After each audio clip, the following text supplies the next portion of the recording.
And we're live. All right, people. Welcome back. Welcome back. Hey, all you crazy sci-fi and fantasy fans. It's time for your daily dose of shenanigans over here at the Blasters and Blades podcast. Just three nerdy veterans geeking out over our science fiction passions and fantastical fantasies. A place where magic is king, the sky is the limit, and space is the place. We are the podcast that puts the fun in dysfunction. So without further ado, we've got returning guest, the one, the only, the legendary Mr. Declan Finn.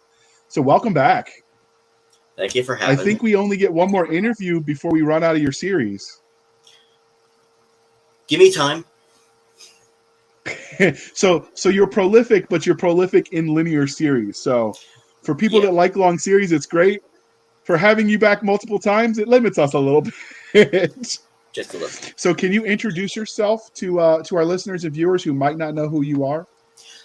Sure. I am Declan Finn, author of 30 published books. We won't even go into how many books I still have on my hard drive. Not at all. I am a New York native for my sins. As penance, I've been here all 40 years of my life. And frankly, I have a 9-to-5 job just writing books. It would be longer, but my wife actually wants to see me from time to time, so I'm not allowed to, do 12, 15-hour days, damn it. So, and I'm everywhere. So are you Go ahead. I was going to ask if you were in New York City or just New York State. Oh, I am in the farthest edge of New York City while still staying within the city limits. Granted, that doesn't narrow it down, but I am as far from Manhattan as is humanly possible without actually leaving New York State. I'm a Queens native. I'm a Queens native, despite not sounding like Fran Drescher. I know that's a good thing, though. Oh, thank God. Well, even if you listen to Fran Drescher, in her normal speaking voice, she exaggerates the, overly nasal quality that she has when she's doing her comedy shtick. But yeah. And I write all over the place. I've got thrillers, murder mysteries, comedy, murder mystery, thrillers at sci-fi conventions, space opera, horror, and one that is technically paranormal romance, but most paranormal romance I have seen usually do not use rocket-propelled grenades as often as I do. I mean, when in doubt, frags out, so Amen. I can approve. So the next part of the introduction, dear listener, is how we first found them. So I actually first met him in person at RavenCon in 2016. He stands out because I think it was orange, but I'm colorblind. So a very bright and gaudy coat that he wears so everyone can find him. Oh, yeah. It's basically a canary yellow, but yeah, close enough. And then I would say the funny thing is I've seen people that were talking to you the day before, because we talked a couple times at that RavenCon, and you took your coat off because you were walking around and it was hot, and they didn't recognize that it was you. Same everything but the coat. Yes. Oh yeah, I've had people walk up to me at other conventions, LibertyCon, Raven, Dragon, and if I'm not wearing the coat and I say hi to them, they stop, they stare very intently. It's like, oh, it's you. I didn't recognize you without the coat on. It's like, these are people who have been to my wedding.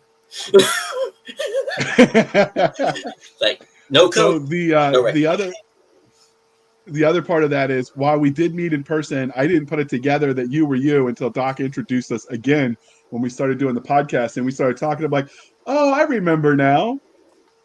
So now, if I recall correctly, he can give proof of life. I'm a real boy. Yes, you are. If I recall correctly, I want to say we met after some kind of history panel. Yes, because I think it was a 1632. No, couldn't have been. I think it was a 1630. Couldn't have been. I went to one of those they had there too. Yeah. Okay, I've never actually read the series, and rest in peace, Eric Flint. But so this was it said 1632, and I thought it was going to be about the book series. Instead, it was a living historian showing us about weapons from 1632, which was cool in its own right, but it was not what I thought when I walked in. Which, like I said, I'm a history nerd, so like, okay, I mean, you could have told me the truth, I'd still have come. Oh yeah. But so Um, there were other history panels there. I just can't remember which ones they were because it's been X number of years. We oh won't do yeah. the math. No, let's not. But yeah, that was fun. That was fun times. So do you still do the convention circuit, or has COVID shut you down for that? COVID shut down a lot. I have been attending Mad Mike's, Michael C. Williamson's Confinement, which is entertaining. They're smaller, but they avoid a lot of the idiocies around lockdowns. Um, but I'm actually looking towards Dragon Con this year, and probably FenCon down in Dallas. Um, assuming they actually get Where's around to the it. Hmm? what is FinCon? FenCon is apparently out of the Dallas Fort Worth airport. It Okay. Airport hotels, and a friend of mine, Carl Gallagher, who has his own wonderful sci-fi series and a fantasy. He invited me over because he's the science track guy. He is literally a rocket Okay. scientist, and it's like, hey, come down to FenCon. It's like, I like Texas, so sure. You gotta have some barbecue while you're there. You can't go to Texas and not eat Oh, barbecue. I'm told oh that's yeah, the thing to do. oh yeah. I've got a So friend who grills a lot. Actually, I've got two. I'm learning the manly art of grilling. I'm learning. So do you drag your lovely missus with you, or does she hide from the world and all the us weirdos? Oh, in this case, she's actually ahead of me. We both went down to Texas back a few weeks ago, back in June, and for our friend Moira's wedding. Um, Moira Grayland, if Oh, anyone's I know keeping her. score. Yeah, good people. She's a nice And lady.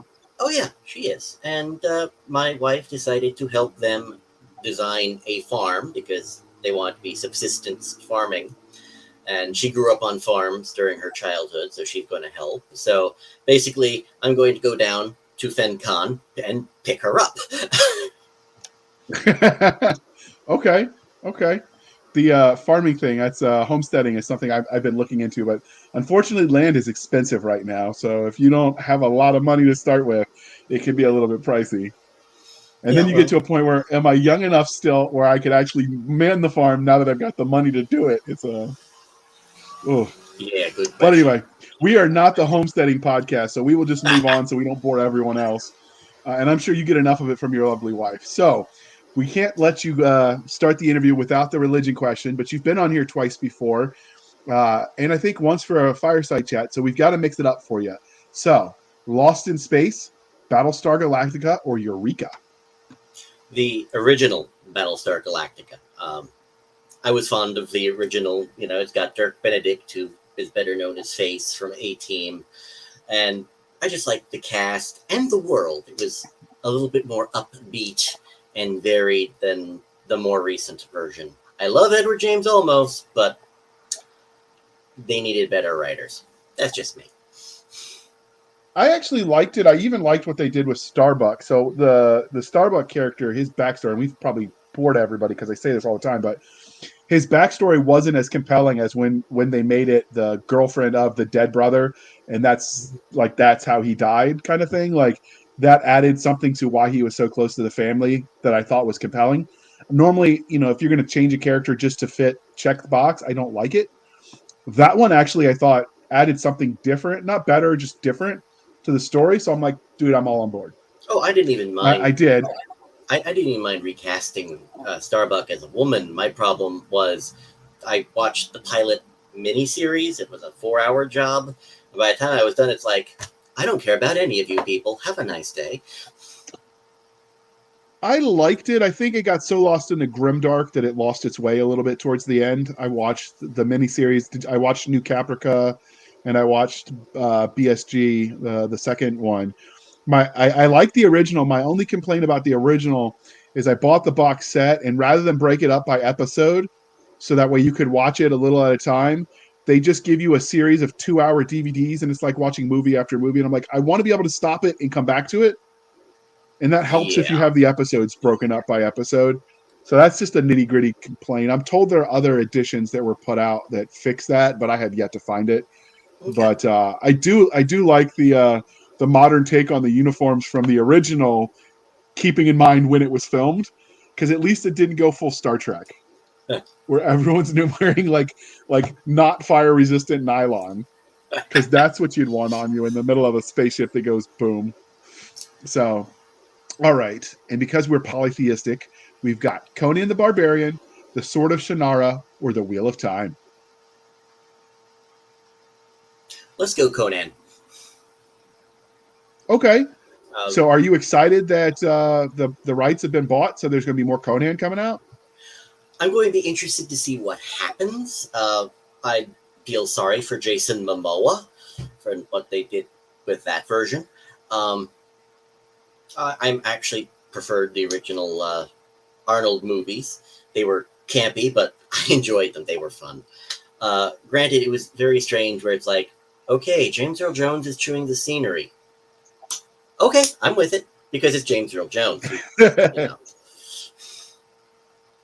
I can never think of him without thinking, if you build it, they will come.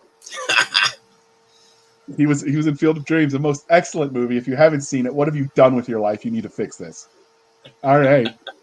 So we here at the Blasters and Blades podcast like both the fantastical and the scientific. But what was your first love, sci-fi or fantasy? That's a hard decision because my earliest thoughts go back to Star Trek and Star Wars, and I'm not sure either one of them qualify as pure science fiction, considering how much Trekno babble they just made up. And let's face it, Star Wars, you've got space wizards, so yes. We'll take it. Yeah, it's hard when they start blurring the So, lines. so what was your first memory of it? Was it the Star Trek? Was it Star Wars? Oh, it was definitely Was it a video game? Oh, Star Trek. It was Star Trek. Okay. 6 o'clock every evening. It's right before Jeopardy came on. It was right after dinner, and it was in our neck of the woods. It was Channel 11 WPIX, where it's look, they're doing another Star Trek rerun. Okay. So that was pretty All much right. my earliest memory. I can dig that. All right. So, what is it about speculative fiction as a genre that you love? Just ways to expand everything. I like writing it because I can make crap up, and I don't have to be a perfect expert in guns and calibers. I can just say, okay, well, this is a flechette gun. Thank you. Have a nice day. And move on because they don't actually exist, last time I checked. So nobody can tell me I'm doing it wrong. That's part of it. But no, I just enjoy being able to design whole cultures and technologies and put my own little accents on different cultures and languages and just designing entire, histories from the ground up. Okay. That's a good reason. So, how did your love of speculative fiction as a genre transition into you telling stories in that space? Fan fiction. I started off. Okay. I started off with writing what I did not know what fan fiction was at the time. I wasn't that big on the internet. I had AOL back then, and it was just a matter of I wanted this story out of my head, and it spiraled. It spiraled a lot, and it spiraled over the course of 15 months and 4,000 pages. And it was even worse because I had no idea what I was doing. So I was writing single-spaced 8.5 by 11 pages, and I wasn't doing the word counts. So I wound up with 150,000 word novels that, and I pumped out 4 of them. And it just, by the time I was done, it looked absolutely nothing like the story I started with or the fandom I had stuck it in. So by the time I had done that, Okay. by the time I was done with that, I had basically rewired my brain into Yes, I'm a writer and I can't shut it off. Nobody tells you about that part. Okay. So many writers will let their own real life experiences influence the stories they tell. So, were there any specific moments that, formidable moments that shaped you as a novelist? No, I have had real life events go into individual stories, but I've used real life rants that I've turned into rants for other characters, mostly comedy routines. But there is no one major formative instance, um, you know, aside from, again, locking myself in a room for about 15 months and, oh, look, I've got a book. Uh, it's one of the joys of being antisocial as a teenager, where it's like, I'm having more fun with the people in my head than the people in my high school. So, That's probably not that uncommon. High school's brutal. So let's transition to the writing side, from the writing side to the fan side. So, have you gotten any cool fan art or cosplay of your characters yet? I've got one, I've got fan art actually. I had a few people for a while send me in their versions of my characters from my vampire series. Um, I had one person design an alien, uh, just to be straightforward. The fan fiction turned into a space opera. The original, space opera was Babylon 5 for the fan fiction part, and somebody was asking, okay, so this alien here is this actress over here, right? It's like, yeah. So I wound up getting an email with a photo of the actress being computer, CGI'd into looking more like the actual alien I had on the page, which was not what I was expecting. It's like, cool, it works. I mean, you got to respect people with that level of skill. I certainly don't have it. Oh yeah, well, that particular fan wound up designing several of my covers after a while, before I wound up going on to a publisher. Before I stopped self-publishing and went to a publisher. So, although current person designing my covers is, well, for my current series is actually my wife. So she has. Handy to have that in the family. Uh-huh. No, I did not marry her because she could do covers. Uh, I'm not It was quite. just a handy bonus. It was a handy bonus. Does she do it professionally for other people, or is it just for you? She has done it for other people, but she's not making a living off of it. I don't know why, considering the prices are borderline larcenous. It's like, but people will pay them. So, but nobody listens to me. And she's married to me, so she doesn't have to listen to me. This is true. Nobody warns you about that before you get married. All right. So, has anybody asked you for your autograph since you started writing? Um, I've had a few people come up to me at autograph sessions, some at confinement, one or two at a Liberty Con. I don't think anybody's, well, usually when I'm parked at a signing at Dragon Con, I'm parked in like a back corner somewhere. So if you can find me, you can probably get my autograph. But first time I was at Dragon Con, they parked me in massive room, great big room, plenty of room for signers. However, in front, near the door, they had Sherilyn Kenyon. So that line went out the door and around the block. So I would, if people actually wanted to get to me, I don't think they could have. That's unfortunate timing. Sometimes those things happen, though. Oh yeah. So, Oh yeah. do you remember the first time someone asked you for your autograph? Um, Probably. I think it was an early Liberty Con. Let's say 2016. Now, LibertyCon's the one that's mostly authors and veterans, right? It's mostly Because it's so authors. small. There are a lot of veterans. It has a cap of like 800 people, and it's about Yeah. 60% authors or people who want to be authors. I don't think there are any, but I don't think there is a civilian in any sense of the term there. It's like they either are authors, want to be authors, are veterans, or are still active, really. So before I realized that crowds and my PTSD didn't go together because I was overdosing. I was taking more than was recommended of certain medicines to make it so I could handle the crowds. I looked at LibertyCon to try to go there, and Uh, apparently it fills up so quickly. Like they're like, "Oh, it's open." I'm like, "Okay," and an hour later I went, and they're like, "We're closed." Oh, okay.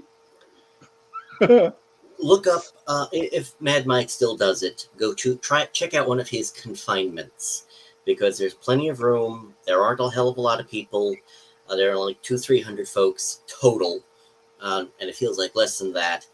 I gotta tell you, I've stopped going to Liberty Cons less because of the tickets and more because of it's busy. It's busier than Dragon Con somehow. I've had more relaxed conversations with random people at Dragon Con than I have at Liberty Con, and I still can't figure out how. There are like 80,000 people at Dragon Con, but Liberty Con feels busier. Interesting. You know, Is it because each track feels like a con onto itself at Dragon? Is that what it is? probably, but hell, I've run into random people at Dragon Con that I know because they trip over me, as opposed to Liberty Con where try to have one conversation going, and I believe Chuck Gannon coined the term drive-by schmoozing because you try to have a conversation with one person, you got another person who's trying to walk by, then sees you and starts another conversation, and you're trying to have two conversations at the same time. I maxed out. I cannot do that. No. I maxed out at 3 conversations one year. Actually, an acquaintance of mine named Amy Gibbons tried to introduce herself to me, and it's like, yeah, hi, one second. And I was talking to 2 other people, and, she disappeared because she's like, 5'2". But That would happen. So that's we go all nerdy about conventions, and Doc's not even here so to enjoy it because he's planning Dragon Con. Yeah, Ironically. well, yeah, good luck All to right. her. So have you? Yeah. So have you ever spotted anybody out in public reading your books? No. But then again, most of my sales are electronic. How would I even find them? Stalkers. Anyway, that joke sounds a lot less creepy when Doc says it. So finally, she gets being a girl gets you a pass on a lot of things that you and I say. They're like, ooh, creepy. We'll just move on. So, what's the weirdest or funniest interaction you've had with a fan since you started writing? I had a fan hit on me, and You married her? no. Actually, that was a different fan who married me. No, this was the problem of she saw a lot of the overlap with me and one of my characters, and she liked the character more than she liked me. So, and it's like, hi, I am not this person. So that got a little weird. Yeah, I could see that. So, did she think that you were like with the Illuminati too? Because you write some shadowy organization. So, I write some shadowy organizations, but the one she was most enamored of was the guy who felt right at home killing vampires because he had needed to kill somebody in self-defense once and found that he really liked killing people. But he held it in check. so it's like a Dexter-esque kind of thing. Yeah, he's Dexter-esque until it's like, wait, I can kill vampires. They turn to dust. They leave no evidence. And this is completely guilt-free because most of them are evil buggers. Cool! And that was the one she kind of went for. So does that series have good vampires too, or are they all evil? That has good vampires, and it's one of the lines I repeatedly slide in where it's like, yes, I go to confession. Yes, it hurts. And, because the holy grounds. Oh, holy ground, confessing sins feels like, something's being surgically removed. However, one of the vampires, actually several of the vampires, end up going to mass afterwards, and they get their blood from the chalice. Oh, that's unique. Oh yeah, I've only I seen. keep meaning to read this series, but like they're not in audiobooks yet, and that's mostly what I'm doing my reading these days. Well, you're in Although, luck. I'll pay you enough, you'll travel down to my house and read them to me. No, what? Why do that? We've got electronics. I can read them and record them. Oh, actually, I'm actually getting them republished again, but that's another story, with Three Ravens Press, and they have already assured me that they're looking into getting somebody who can do audio readings, and I'll take it. But I'll record a few chapters for them and see if they, hate my voice as much as I do. Yeah, that's the hard thing is because people that are on the go, like audiobooks is a salvation. It keeps you reading back. Oh, yeah. But that also means that if you're independent, it can be cumbersome because there's some sketchiness on the reporting of sales from some entities that shall remain nameless. But enough about Amazon. Makes things, yeah, which can make things a little difficult. But all right, so this is where we talk about everything you have written, Declan. So could you give us the Reader's Digest version of your body of works? All right, 30 books. Thankfully, half of them are one series. St. Tommy NYPD, which is basically a cop who finds himself with the sort of miracles you would get from wonder-working saints, bilocation, smelling evil, a few things like that. And the same day he discovers he's got these new abilities, he winds up fighting a possessed serial killer, and we're off to the races from there. I've got one series that's straight thriller espionage. I think I was reading Modesty Blaze and Robert Ludlum back to back. So that's my quote Williams and Miller series because those are the main characters. Love at First Bite, which is the vampire series. That's a good chunk of them. I've got two murder mysteries at a convention. Hold on.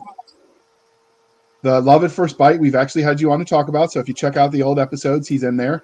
I believe that was season 1. Oh, yeah. You've also interviewed me about White Ops, which is my space opera. And it's, my version of Knights Templar in space. And, there's some overlap with Babylon 5, but at this point it's like, there's an epic war in space, and it's got a space station, and that's about all they've got in common anymore. Why not? My Pious trilogy, which is basically I'm shooting at Dan Brown with more ammunition than he ever used in all of his books put together. Sorry, I am a historian by training, as we kind of touched on earlier, and good God, Dan Brown pissed me right the hell off. It's like, 1, that didn't happen. 2, that didn't happen. 3, there is no way that could have happened. You idiot. So I did a paper in graduate school about a topic, Pope Pius XII. I discovered how many lies were told about him, and I figured, you know what? If Dan Brown can spread lies through fiction, I can spread truth through fiction. So I basically slipped in history between the bullets. That one has been unpublished, same with Live and Let Bite, for right now. The publisher fell apart.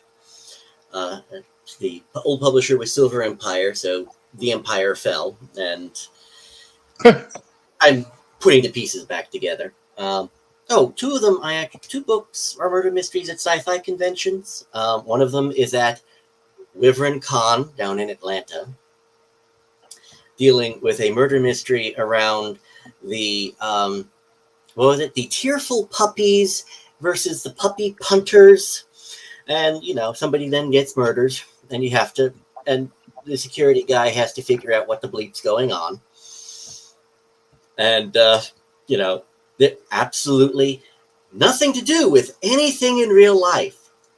Honest. And we stay apolitical enough that I'm going to believe you and we're going to move on Yeah. because this But is the apolitical podcast. yes. But those were like, one was called It Was Only on Stun, the other one was called Set to Kill, so I had fun. And I wound up I doing can see that. I mean, there's room for lampooning. oh yeah, and I wound up doing a murder mystery period piece with my father of all people. Oh, Yeah, he, it was set in Brooklyn in 1970. Sorry, Bedford Stuyvesant, Brooklyn in 1975, and my father had been roped into being an associate pastor at well, if you don't know anything about Bedford Stuyvesant, uh, or Bed-Stuy in the 1970s, it was a very colorful place to be. And yeah, I've done a few history okay. books. I've done a few history books as well. One on Pius XII, one on rebel songs of the Irish Republican Army, because again, history nerd, and I got a CD of 50 Irish rebel songs, and you had to go through them with a freaking footnote on every other lyric. Like, wait, what is this? Who is this? Okay, let me look this up. The So, songs that came out of the Irish, the Troubles, the IRA, are pretty amusing too if you listen to the lyrics. half of them are That amusing. style of music. That's when music actually told a story and it wasn't just like auto-generated whatever. Oh, hell yeah. And So, hey, it's funny as hell when you realize how many songs, ancient Irish folk songs that were written that afternoon about something that happened earlier that day. yes. So the other part of that is sometimes the story was so oblique that we listened to it at the time we didn't know, and then as an adult you look it up like, oh, that's what they were trying to say. I wonder if the adults of the era that listened to it the first time knew, because I didn't. Some of those ones went right over my head. Oh yeah. So, For anyone who has an interest in the field, I recommend at least listening to a song called "My Little Armalite." oh, I've heard it. Fun, isn't it? Totally stand. It is. It is. And Kinky Boots is another good one if you like the period pieces. And no, it doesn't mean what you think it means, people. Um, that's the other thing is when you read period pieces, sometimes the slang doesn't mean the same thing then that it means now, Oh yeah, and you get like, oh, yeah. yeah. One of the So lines in "My Little Armalite" is, and the only crack in South Armagh, and you have to realize that if you look at the lyrics, it's not crack as in crack cocaine. It's Irish slang for a good time. Trust me, I had to look up yeah. those lyrics because it's like, wait, the only crack. When is this song written? So all right, but I like a lot of folk music because, like I said, I like songs that tell a story. Oh yeah, they're fun. And I prefer like the acoustic to the overly produced. So I Yeah. know I'm weird. Hey, I even enjoy Tom Lehrer's parody of folk songs. Oh, what the hell was it? The refrain was rickety tickety tin. Um, oh, Oh, forget it. I know which song you're talking about. Yeah. But yeah. So before we lose the last 12 people listening, so while all of those stories sound fascinating, why don't you tell us about Hellspawn, a Catholic action horror novel, which is the first book in the St. Tommy NYPD series. So where did you get the premise for this universe, and how did you come up with the idea for the series? I got the premise at St. John's University while I was doing my undergrad. Um, Part of it Okay. was, you have to go through 9 credits of religion uh, at the time. So I picked at random uh, Christian spiritualism and spiritual Christian spirituality and mysticism. And one class talked about charisms, the gifts from God I mentioned earlier, and between smelling evil, bilocation, levitation, my first thought was, give this guy a cape and he's a superhero. And when we got to the Yeah. part about saints who could smell evil, my first thought was, congratulations, he's now a cop because you have to give a cop the ability to smell evil. Wouldn't that be fun? And about 15 years later, my publisher at the time, Silver Empire, asked for a new IP, and I gave him 3. This was one of them. And of course, even the original idea I had at the time was, a cop with the powers of a saint has to have as his first villain a possessed serial killer, and we were off to the races. So you are proof to the question you always get as authors when people are wanting to be authors. They'll reach out like, "How do you come up with your ideas?" And I'm like, "Oh, child, how do you turn them off?" Like, you and I have had this conversation offline too. It's just like, ugh. And if you like some of the folky music, I suggest the modern version. I have no F's to give, and the F's is not is the word you think it is, and it's a funny modern take on that kind of style of music. So you should check that out, people. You'll thank me later. Don't listen to it when you have kids in the room. All right, and with that, we are going to pause for a moment while we shamelessly shill for the man. Here comes your next romp in the graveyard.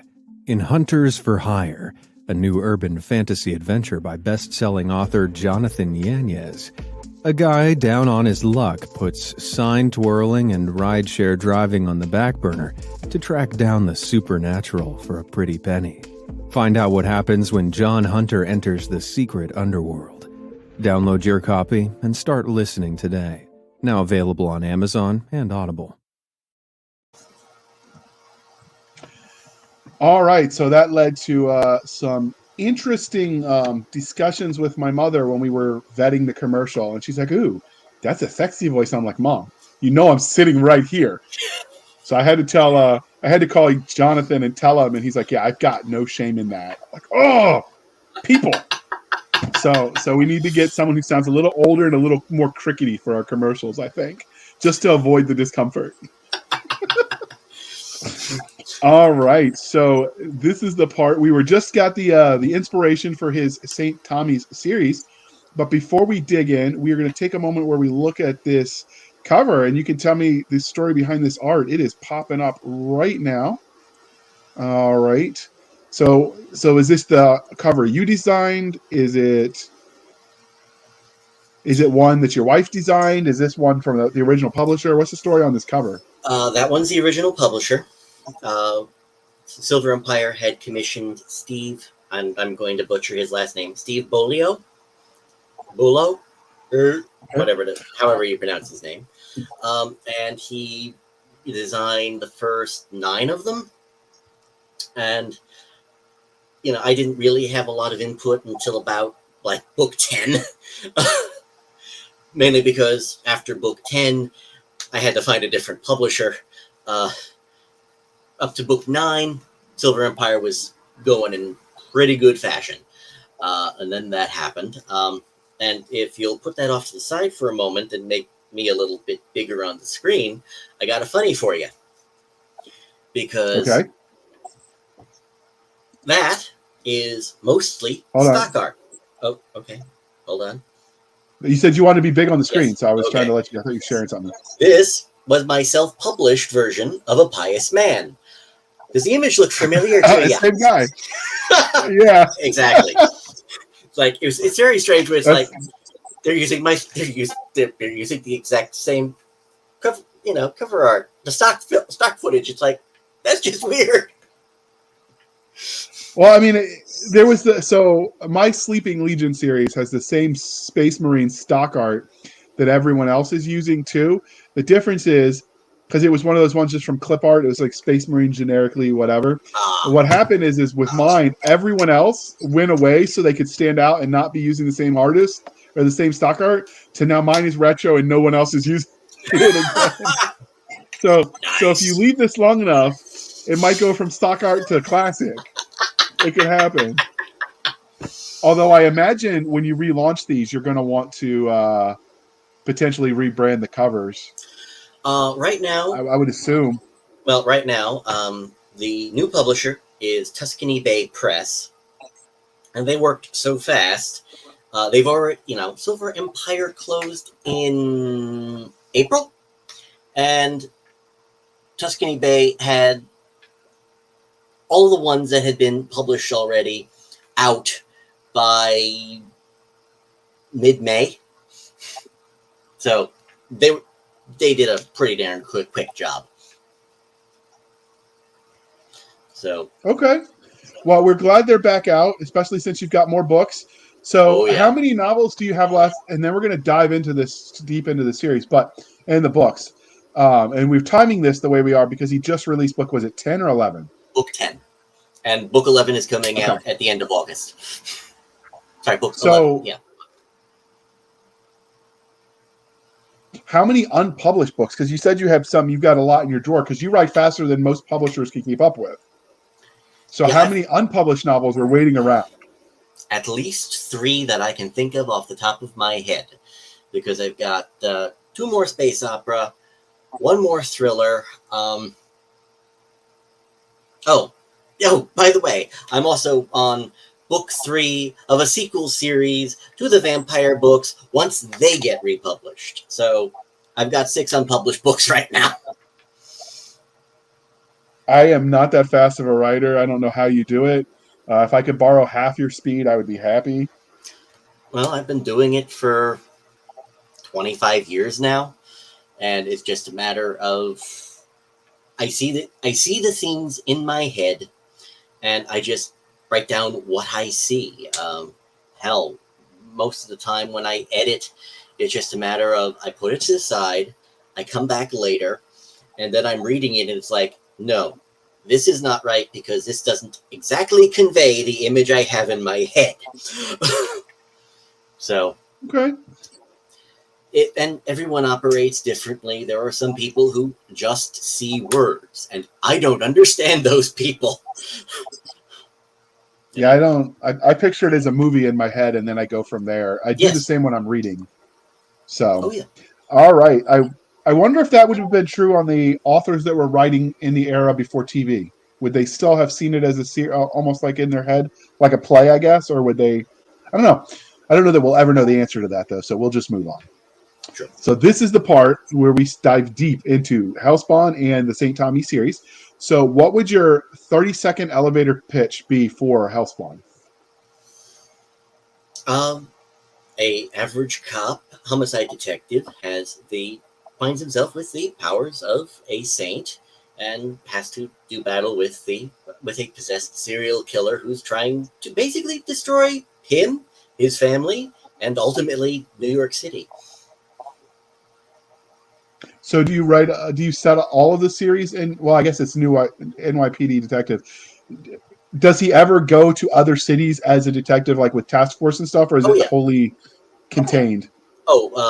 By the end of book 3, I have him alienating so many people that he's been transferred to the intelligence division. Now, I don't know if any other city law enforcement has an intelligence division that sends people abroad, because the NYPD has got, contacts, outposts in Russia, the Middle East, England. So they're all over the bloody place. So we just, after book 3, he's pissed off so many people, it's time to send him elsewhere. So books 4, 5, and 6 are London, German. Well, it's all over Middle Europe, really. And book 6 is he's trying to get a vacation in New England, and I deliberately put him in Lovecraft country. Did he go to Muscatine University or Muscatonic? I misspelled it deliberately, but there is an evil university there. So, wow, okay. So I'm assuming if you've got all this outpost and overseas stuff, that this is a post 9/11, like this is set post 9/11 New York. You didn't set it like the 80s or the 90s. No, okay. I couldn't make them period pieces because I would go crazy making sure I had every little detail correct, and I'd never get anything done. Yeah, the research holes are too easy to fall into because they're so much fun. Oh, yeah. So the subtitle for the book 1 is Catholic horror action novel, I believe. Yeah. And since we mentioned the word Catholic in the title, How was your book series and received by both the Catholic community and the Catholic Church? The only real impact, the only real feedback I've gotten has been from priests online who have said they love my work and they can't wait for the next book, which I'll take that as a response. But really, there is no community that has responded otherwise. So I asked that partly because you've talked about it in your other interviews that you're pretty devoutly Catholic. So I was just wondering if that was something I've heard, and I don't know this to be true, but when Dan Brown's stuff was coming out, supposedly the Pope was trying to get it banned. And like I said, I don't know if it's true, but it made for good ad, if nothing else. But you never quite know if the church actually ever takes stances on this, or if it's all just smear merchants and ad campaigns. Mostly smear merchants and ad campaigns. Most priests Okay. most priests I know are going like, he said, what? No, that's just stupid, and moves on to something else. But then again, it's interesting to watch trends fade out, because even Tom Hanks has said, oh yeah, all those Dan Brown movies were stupid. I did them for the money. Like, well, you're an actor. I should hope you did them for the money. Yeah. Well, people thought that it was all real back at, I guess it's hard to remember that far back, but yeah, I always took them as just movies.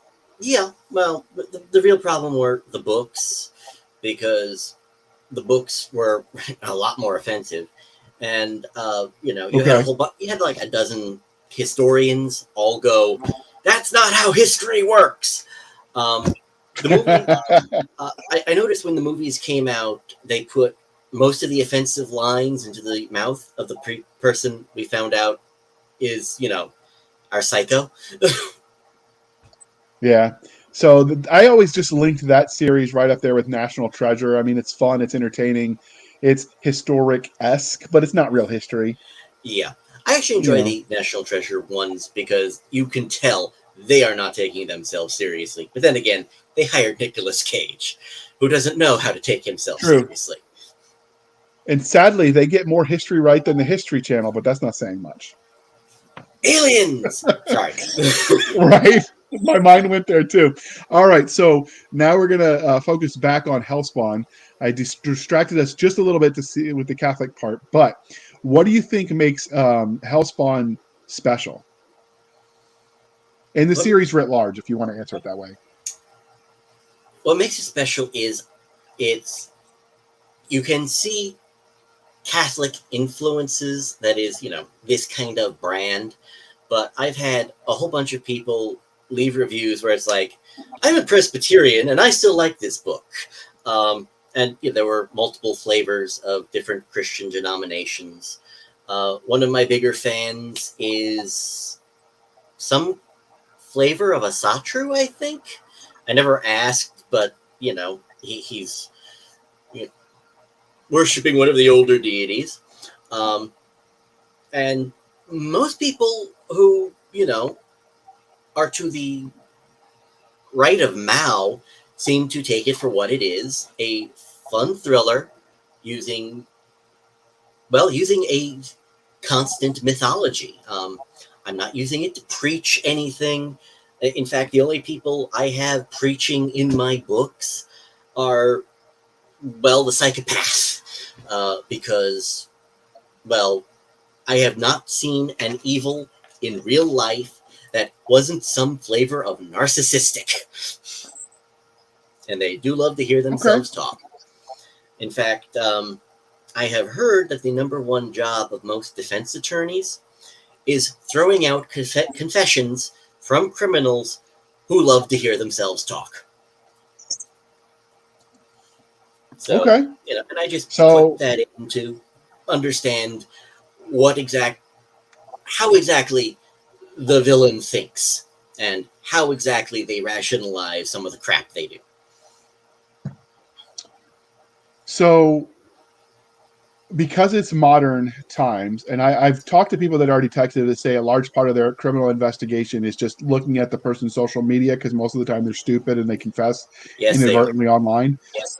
do you involve that since he has the magical ability to just smell evil, or is it all supernatural sort of investigating? I will usually have some subplot involving normal criminals, as much normal as you can get in some of the criminal community, where I have had criminals, get into casual conversations with the cop and casually confess and then go, ah, crap. And they'll come quietly because he's that pleasant. And, it's like, yeah, you got me. I was an idiot. So there is some of that going on, but the primary villain will not get taken out just by looking at social media.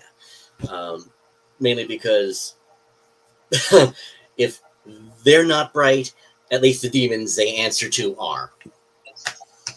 And I've got fair. Yeah, and I've got at least one recurring character who is older than social media and is older than the 20th century and is, he doesn't believe in social media because, he was a 1700s pirate. Well, I mean, wouldn't they want to brag if they were that kind of person back then? I don't know. No, he's smart enough to keep his head down.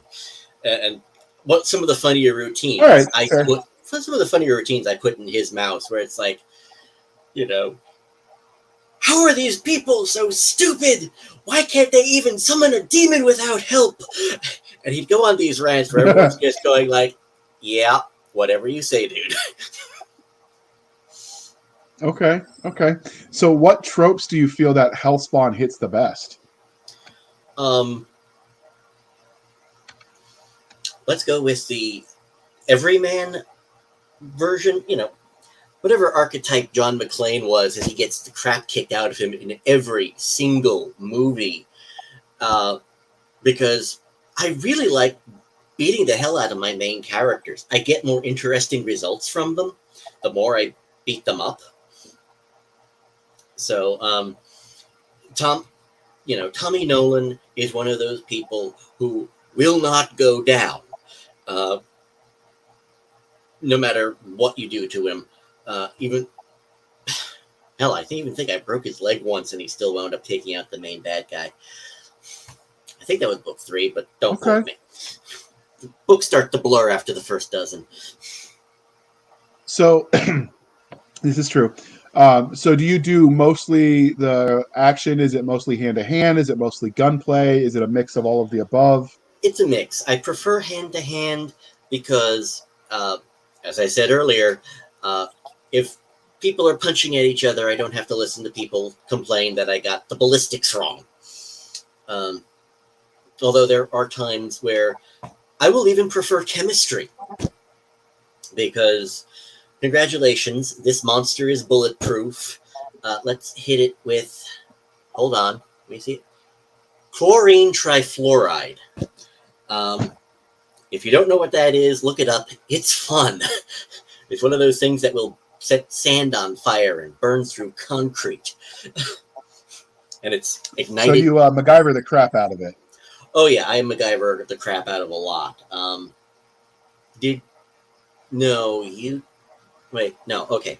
Sorry, I was trying to remember if you did the anthology Supernatural Streets. You had not. You did Area 51. Never mind. Correct. Otherwise, I was going to go into the chemistry of, the short story I submitted to you. It's like, no, I didn't submit to you. Never mind. It's all good. Yeah. I love all short content, so it's a sort of a passion project of mine. One day the market will improve and the anthologies will actually start making a profit. But for now, I do that because I love short stories. But yeah, so we've talked about, the tropes that you use. What genre or subgenre would you consider this to be? Mostly urban fantasy. The subtitle you see on Amazon was actually a marketing idea by Silver Empire, because they figured the subtitle was just a great place to stick more keywords. So calling it Catholic action horror, yeah, has put off some people, but I gotta tell you, it makes for some hilarious 1-star reviews where they're talking about, oh my God, how dare he put prayer in this book? Okay, what part of Saint Tommy and Catholic action horror did you not understand? But no, I originally started writing these as urban fantasy, and by the time I had designed the method of murder for a possessed serial killer, I had to stop, and I sent an email to the publisher, and I said, hey, boss, I know you wanted an urban fantasy, but I think I got a horror novel. He said, okay, don't worry about it. We can make do. Okay. So was that something that you see potentially changing with the republication, or is it you just sticking with it because it's what's out there already? Well, we have to stick with it for the earlier books for a simple reason that Amazon had a hissy fit because the subtitle didn't match exactly. And we had, in the original printing, I had like 120 reviews, maybe 150 reviews on Hellspawn. And Amazon didn't want to transfer them over because, again, the Tuscany Bay tried publishing it without the subtitles. So I haven't checked. We might wind up. Yeah, okay. The ones Tuscany Bay have published lack the extra long subtitle because we didn't need it for the other ones. We needed it for the original 8 Silver Empire had already published. And of course, looking at them, Amazon being Amazon, they have only transferred the reviews from 2 of the original 8 publishings. So Tuscany Bay is still yelling at Amazon, trying to get the other 100 reviews spread out over the other 6 books transferred over. What you gonna do? Well, hopefully they fix that for you. And so now let's talk about the story. It's the main character at least. So what can you tell us about Saint Tommy? What makes him unique in the crowded field of science fiction and fantasy? Well, speculative fiction, I guess, since it's a little bit of everything. That is, well, he's fun to write in part because, he thinks he's nothing special because, what does he do? He goes to church 60 days a year, 52 Sundays, 8 holy days of obligation, and that's it. And yeah, sure, he works for multiple church functions. That's just being sociable. It's called community policing. It's part of his job. And why wouldn't he put up a deserving homeless person in his house? He's got a spare room. And, normal, casual, dismissive almost of, all of his random little good deeds. He is a homicide detective who isn't jaded and isn't becoming jaded anytime soon. And every time somebody catches him, it's like, yeah, well, I saw you over there and I saw you over there. How did you wind up being 2 places in once? And how did the other you end up levitating? And he tries to explain that he's got powers of a saint. And they smile, they nod, they think it over, and they go, yeah, I believe it. And it drives him crazy because he's going like, how can you say this? I am nothing special. It's like, dude, I've met you. So it's one of those running gags. And he's one of the few characters that I have written that he doesn't really have much of a dark side. I specialize in a lot of people who, they'd be the shadow when they grew up. They all know what evil lurks in the hearts of men, sometimes in closer experience than they would like. And Tommy is one of the few good people that I've written, and he has no problem with shooting people in the back of the head, because it's like, okay, there are a dozen guys, they're all shooting at my police station. I am not going to yell, freeze, police, because I'm going to be riddled with bullets. And it's one of Okay. those that caught me, because it's like, wait, where did this come from? Dude, you're the goody two-shoes, aren't you? And, then he came out with the line of, I live in New York. Marcus of Queensberry is a Ben and Jerry's flavor. Wait, is it really? No, it's not. Or is that a joke? That's a joke. I was going to say, if it was, I mean, that might actually be one that wasn't stupid, because they come up with some really stupid names. Yes, they do. But, where it's like, the only fair fight is one I win. They're all trying to kill people. It's quite legal to shoot them now. And so do you have, oh, go ahead. Sorry. Go ahead. I say, do you have him becoming like some series that are police procedurals almost? They have it essentially every episode is a reset, right? With maybe a little bit of a plot action going forward. Others, they show the development of the character, like getting more jaded or more gritty, or maybe finding hope again. So do you show progression in the character, or is it sort of each one episodic and sort of stands alone? Like, how do you write the series? I try to make it so that you can come into each book fresh, but there is character development. He's not getting grittier. It's more like he's becoming more comfortable with the abilities he's been given.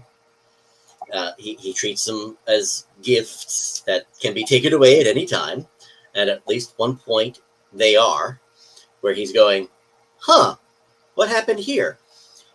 And I wind up giving him more equipment, because the threats he winds up facing become bigger and bigger. And he winds up developing because he gets even more responsibilities. Book 1, he starts off married with a 12-year-old kid, and those responsibilities end up expanding as time goes on, and he has to step up even more than he already is. And he still thinks, yeah, this is just my job. I am a cop. There is a Supreme Court ruling that basically boils down to public servants do not have to risk their life to save your ass. And I make sure to strictly mention that in one of the books, where Tommy looks at those people who use that court ruling, and his first thought is, you swore an oath. If you are not willing to risk your butt to save the civilians we are sworn to protect, what the hell are you doing in this job? It's fun because it's one of the few times I can get him really pissed off. And he goes to confession, and it's like, bless me, Father, for I have sinned. I really wanted to throw this pedophile out of a window. Okay, you wanted to, but you didn't. No. So what are you confessing to? I was just really pissed off. It's a sin of wrath. You didn't do anything to him, did you? No, but I was kind of rough with the handcuffs. It's like, shut up, next sin. Just stop giving me a headache. Because even the priests are like, dude, what are you doing? So, okay. It's a running gag I have fun. Do you have plans for the overall series, or are you sort of writing it by the seat of your pants? This was actually the first series I had to outline. Silver Empire wanted me to submit outlines first, and it was fun because half of my output has been totally seat of the pants, or discovery writered, seat of the pants. And I gotta tell you, I threw out about half the outline for this book because I was bored. And it's like, most of my writing goes for the Raymond Chandler school, where he suggests that if the plot gets slow, send in somebody through the door with a handgun. or a machine gun or something. Yeah. And I wound up putting in like 4 or 5 random encounter shootouts because I feel like the plot's getting slow. Guns! So, Okay, so this is set in New York. Please yeah. tell me you have at least one scene where someone has a Tommy gun. Oh, yeah. For reasons. Book 3. Okay. Yeah. Okay, to be perfectly honest with you, the cover artist used a Tommy gun on the front cover, and it's like, do you think you can fit that into the book? Yes, I can. Yeah. So we've talked a lot about Tommy. Does his family play a large role, or are they more just background characters? They become more involved as the series goes on. His wife is just a housewife until she becomes the schooling mother, who also leads the church to the gun range trips, who also organizes several things with the church.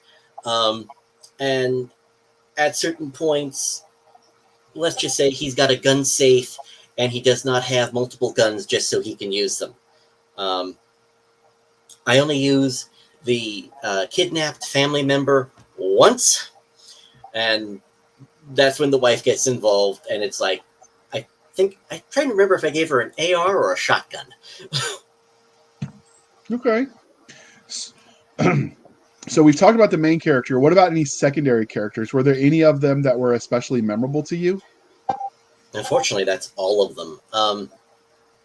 Originally, my mandate was cut down the amount of characters because my casts spiral. And there have been some reviews left behind that are, there are too many characters. I got confused. There aren't many of them, but there were enough to be an issue. So I was told, have a primary character, a secondary characters, and maybe 2 or 3 background characters, which is how I wound up with. I wound up making a primary character by having the entire series is narrated by Tommy. It was the only way I could handle him being a saint, because looking at through his eyes, he has no idea why. And if I looked at it through anyone else's eyes, it would look like I would be painting him with rose-tinted glasses or a filter or whatever. But I've got his partner, who is an older cop, who is jaded, and he's going.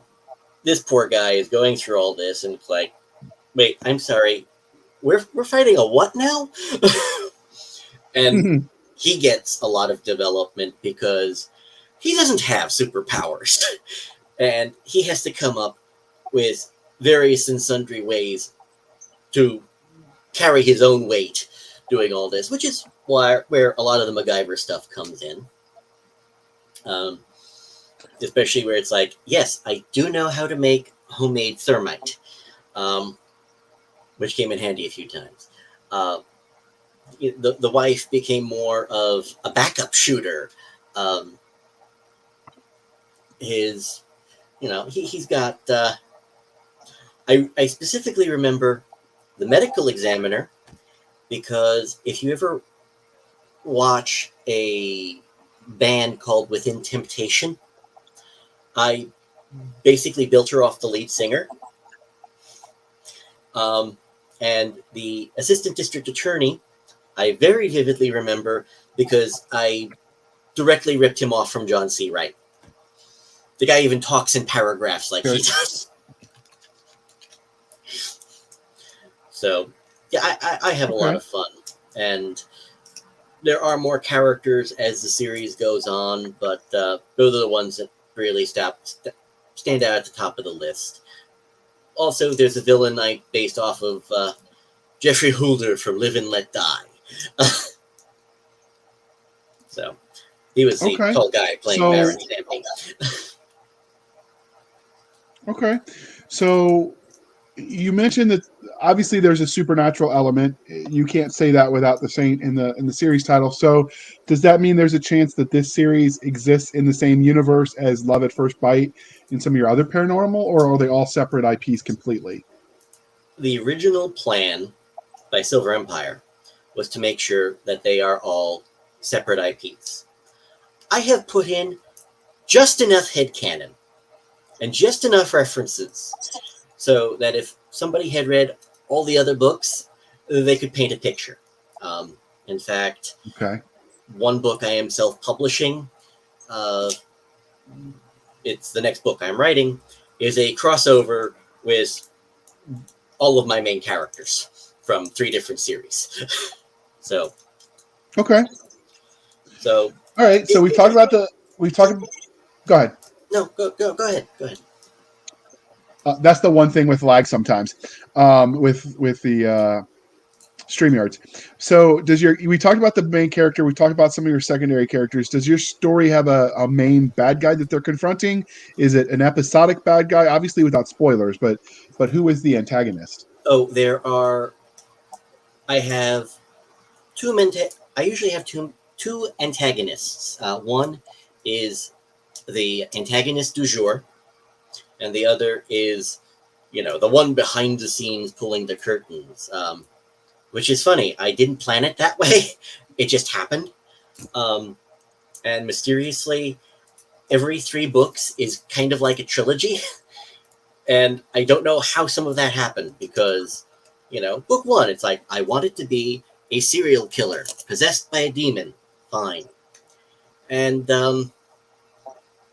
my wife suggested, well, how about you have a cult in there as another bad guy? And by the time I was done writing book 1, the death cult of book 2 had summoned the demon to possess the serial killer to have some kind of demonic plan behind the events of book 1. It was weird. Again, don't know where that came from, but it all worked. Who knew? And another friend make another suggestion about who should be a villain, and he became the bad guy behind the cult, and he was the bad guy for book 3. It was strange, but again, it worked, and I don't know how, because I had originally wanted them all to be relatively unconnected, aside from the characters, but nope, it spiraled, which is pretty much the story of everything I've ever written. And then it spiraled as a recurring gag. It has a way of doing that when you let the creative monsters loose. So speaking of characters, if yours ever met you in a back alley after all the hell you put Tommy and his family and the city of New York through, how do you see that interaction playing out? With Tommy, it would be relatively peaceful. It would be mostly a matter of, dude, you need help. With what's in your head and what comes out of your head, you need help. As opposed to Right. as opposed to David Weber's description of what would happen with Honor Harrington meeting him. He has a serious love affair with his character. Yes, but he also described. I mean, it's a good thing. Oh yeah. I would say it's a good thing because he spends a lot of time with her. Oh yeah. Well, he also described it as being, yes, if Honor Harrington showed up at my front door one of these days, she'd punch me in the face just for killing off one of her early boyfriends. Oh, that's right. I'd forgotten about that. Yeah. Okay. Like, you killed him off for a plot point. I mean, what else are you going to do? At least he didn't kill her off. She should be thankful.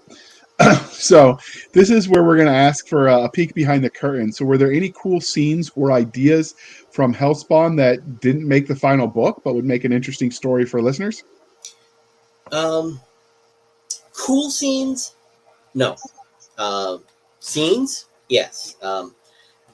One of the things I tried to do was lend some aspect to a police procedural to the books because he's a cop. He's going to approach things from cop directions. And I found out by the time I was going to do a whole lot of pounding the pavement, going door to door, asking a lot of witnesses questions, and committing a lot of interviews, I was at the point in the story where it's like, you know what? We just spent an entire chapter being talked at by a politician in a building that smells so evil, Tommy had to steel himself before he could even go in. You know, he doesn't know exactly why the building is evil. He doesn't know if it's because, for all he knows, the serial killer's in the building. The punchline is going to be, you know, all politicians in my universe are evil, but that's a different conversation. I'm very neutral. All politicians are evil. And I could not do another chapter of walking around and talking to people because, you know, the politician's a psychopath. She loves the sound of her own voice. It's one of those moments of she's preaching everyone's ear off and I want to shoot her. And you know what? Screw this. Let's skip all the walking and talking to other people, and Tommy and his partner leave that interview with the semi-politician, goes to a church because Tommy needs to pray just to rinse out his brain, and then the car blows up. Because that was an unexpected twist. Yes, because if you can't send somebody through the door with a gun, explosives work. And that was enough cause to go back to the previous politician, haul her ass in, and let's now have a different conversation. One that goes, would you like us to arrest you for conspiracy or one of your members for planting a car bomb? Funny enough, that was one of those moments where I never actually said or concluded who put the car bomb in his car because there are some things that don't get solved. But it was one of those moments where it's like, yeah, I had something, but I had something cooler. The whole walking, talking, interviewing people sequence actually fit better into the next book. Because, you know, the cult of book 2 actually revolves around an entire business, let's say. So, and you know how it is trying to get answers out of corporations.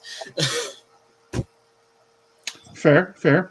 Now, you set this in the modern world, so instead of asking you to tell us about the universe, why don't you tell us the ways where your universe diverges from modernity?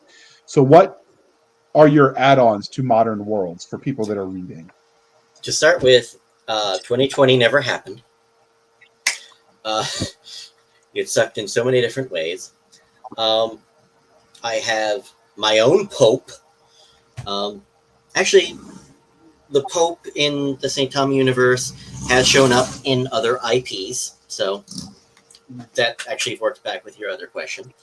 And as far as I'm concerned, he is far cooler than the Pope we currently have, for reasons. And a lot of... I try to avoid modern-day politics as much as is humanly possible.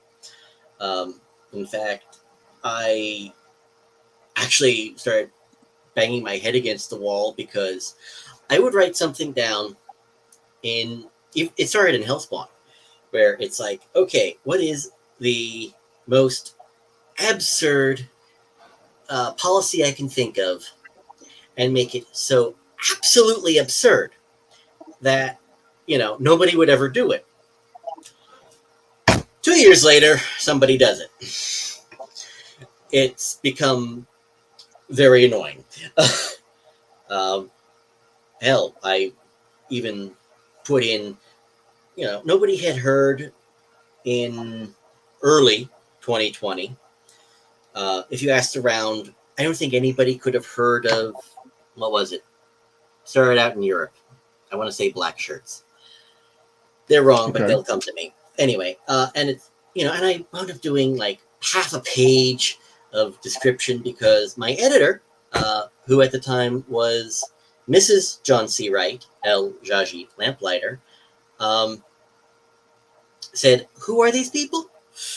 And they said, "Oh, okay, well, they're an obscure little group, and later on in 2020, they were burning down parts of Europe." So it's like, can people please stop reading my books and take notes from the bad guys? It got to the point where Right. for the last 3 books, I started stealing stuff from the headlines just so I wouldn't be writing new crap. Like, Right. If I steal from the headlines before and make them, and introduce Lovecraftian demonic stuff, nobody can copy it. Right. That is a concern. People might, the FBI might come a calling. Yeah. Hey, they visited Tom Clancy just because he read too many books about submarines. But, a lot of what I wound up doing is expanding the, quote, secret world or secret history version of history where, gee, what blew up in Tunguska? It was obviously, a supercharged vampire. Or we won't go into the Reign of Terror and why they had to guillotine people. Things along those lines. Yes, I got a history degree, and all I did was design the history of the supernatural for the last 300 years. Okay. So that's where there's difference. So now Hellspawn is clearly part of a series. I know because you've said it. It says it on Amazon. Amazon lists 12 books out, so I'm guessing some of those are pre-orders. Yeah. So after that, is their story done? What do you expect to come next for these characters? I've got this book. The primary series ends with book 12. I do have enough characters running around that I could, and I've got bits and pieces of kind of an epilogue story. But for the most part, it's going to wrap up at book 12. And for those people who have been paying attention, I've pretty much projected exactly how the series is going to end from book 1. But I'm going to be very interested to see how many people are surprised. Okay. So is there potential spinoffs in the universe? Just one. Because, well, after a while I started skipping, started putting 3 years between books because I was shooting at this guy every 6 weeks for the first 3 books. It's like, no, he at this point, he's just going to die from exhaustion. Right. And so his kid has gotten older, and the kid grew up with his father being a superhero. And so potentially the kid get a POV book? The kid is probably going to get a POV book. I haven't decided if he's going to be third person or not. That one I have to write, but that book is like five more down the line. At least I think it's only 5. Okay. So we all know that every literary universe has its own consistent rules of science, tech, and magic. So you've mentioned some of the angel skills, but what other kind of, since the science and tech is going to be a modern world, what other sorts of magics can we expect? I wound up designing several magical artifacts along the way. There it's, oh yes, well, history only goes back about 10,000 years, and after that things get sketchy.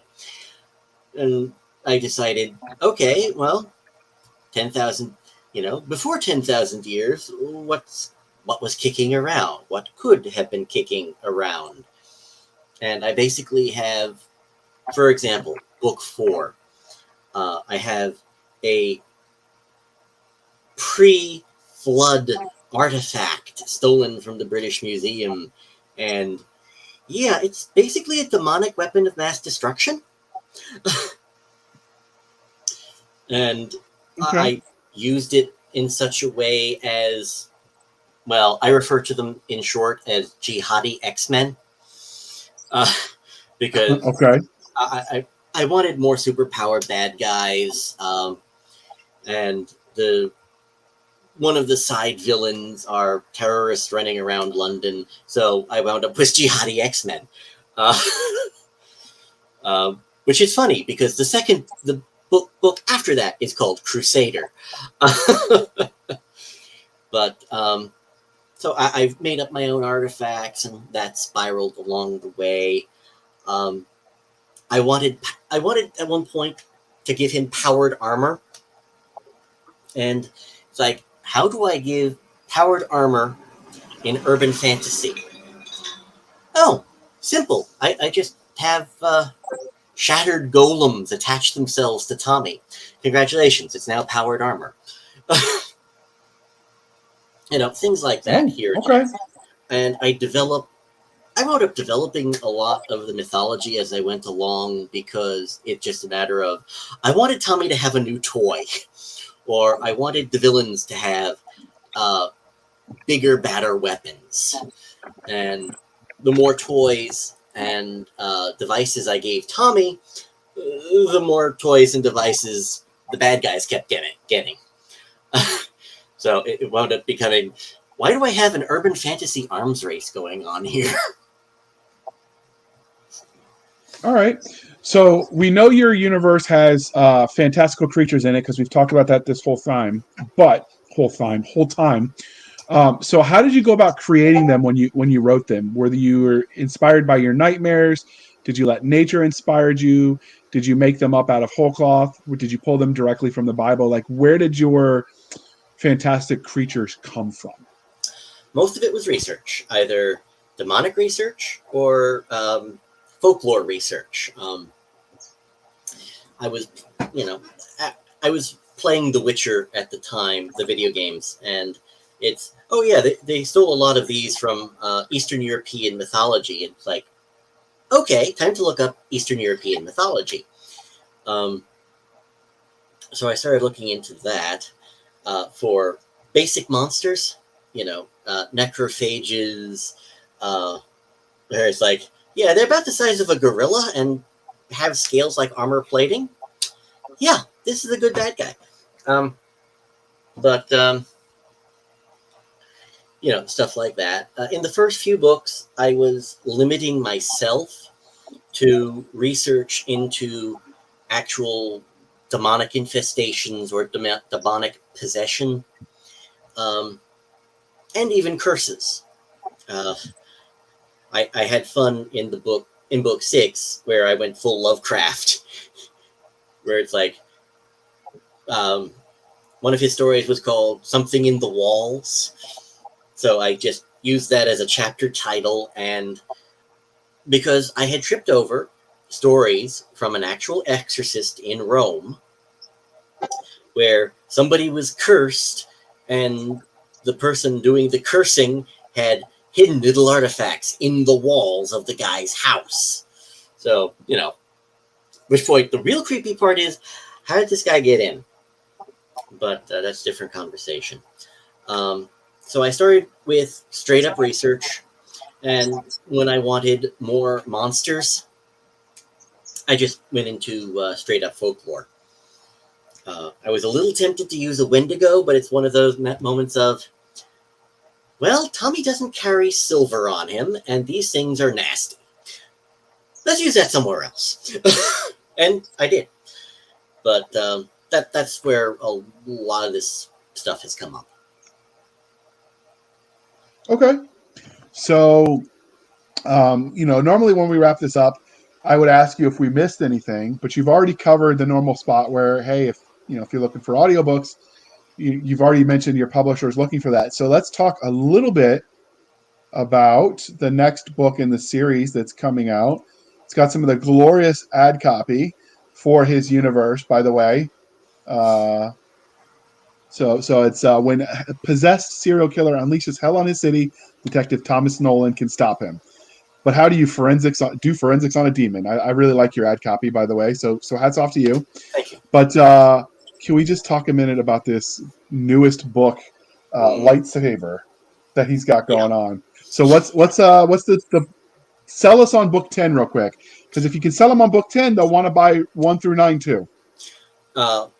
Book 10 opens very simply where a Hollywood director's daughter has overdosed. And, it looks straight up, just another junkie.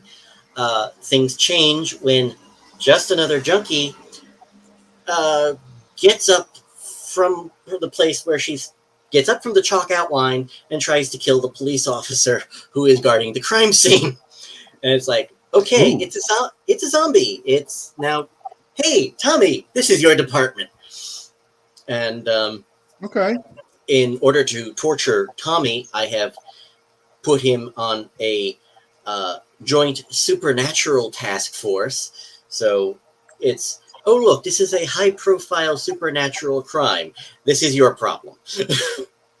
And he winds up digging into the murder, and, well, it turns into a rabbit hole that goes straight to hell, as usual. Understood. And then this is, if you want to check it out, the look at the covers put out by Tuscany Bay for his 12-book series. So, yeah, definitely check that out. We're going to leave that one up while we wrap this show up, because why not? And so clearly this interview is winding down, but before we let you go, I have to ask, what is the age range for this story? So we have some families that listen to the show and read books together. So what would you say the age range is for your St. Tommy series? New adult is, you can probably get away with. I'm not going to give this to kids. New adult, read it. If you are a parent giving this book to somebody, obviously read the book first to make your own judgment. I try to keep a lot of the horror details as as clinical as possible. There are some people who have missed some of the horror because I used straight up scientific language to describe exactly what nightmare scenario happened. And there are people who just skipped right over it and didn't realize it. So, now granted, I am odd. I am very odd. I was reading, The Once and Future King when I was in 6th grade. So, I have a very skewed idea of what children should be reading. 16 and up, probably. Once you hit college, you can probably handle it. If you've got a young teenager who is a horror aficionado, I can't imagine who does, but just in case, again, read it first, then give it to the kid. Most of them are heavy on the action, but there are some sequences where I was writing them and I was a little bit nervous that evening, because I was writing about demons at 2 a.m. Okay. All right. So this is the part, dear listener, where I remind you to please be kind and speak your mind on the reviewing platforms. Your reviews help the right readers find the right book. So do your part, people. With that said, Declan, how can listeners find you? You can probably trip over me. If you look up Declan Finn Books, one word, on Twitter, you can find me. I'm Declan Finn on Gab. I'm not there very often, but I'm there. Basically, if there's a social media platform, you can find me. Getter, Parler, MeWe, Facebook, YouTube. Did I miss one? I'm sure I did. I am not on Truth Social, mainly because last time I checked, it wasn't taking applicants.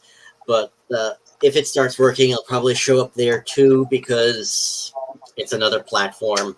Welcome to the wonders of being an independent author. You do 90% of your own marketing, even if you've got a publicist. Um, Okay. so And so we talked about before show getting a link tree, and I have suggested that to him because we're looking into it for the podcast. And if he decides to take the plunge, he can link all of it in one handy link. But for now, we've got most of his links on our show notes, so check those out. And from there, you can sort of expand outwards and track him down as you do with authors that you like. But I do suggest you give these a shot. Um, you can find us on Twitter at twitter.com/SF_show. Or excuse me, twitter.com/SF_fantasy_show. Sorry about that. Twitter.com/SF_fantasy_show. You can email us at blastersandbladespodcast@gmail.com. Again, blastersandbladespodcast@gmail.com. You can join us on Facebook where all the shenanigans happen at facebook.com/groups/Blasters and Blades Podcast. Again, /groups/Blasters and Blades Podcast. If you want to leave a comment when the episodes post, I do tend to tag the authors so they know. So if you've got questions for Declan, he likes to engage with his readers. If you got questions, pre-reading, he'd be happy to do that too. We've talked about that as well. So give that a shot. We have our website at anchor.fm/blasters-and-blades. Again, anchor.fm/blasters-tech-and-tech-blades. Where as little as 99 cents a month, you can help support the show and keep the lights on. Or you can support the show more directly at buymeacoffee.com/author J.R. Handley. Again, buymeacoffee.com/author J.R. Handley. Be sure to put in the comment section it's for the podcast, and I will keep my co-hosts Doc Cisca and Nick Garber duly caffeinated. They will drink until they can taste, sound, and see color, or whatever that expression is. I get it wrong every time. But yeah, it's funny, so just insert laugh track there. All right. So with that totally screwed up, thank you for spending some of your precious time with us. For Nick Garber and Doc Cisca, I am J.R. Handley, and this was the Blasters and Blades podcast. We'll be back next week at the same time, where we indulge our love of nerd culture, cheesy jokes, and all things that go boom. All right. Thanks for stopping by, Declan. We had a lot of fun. thank you for having me.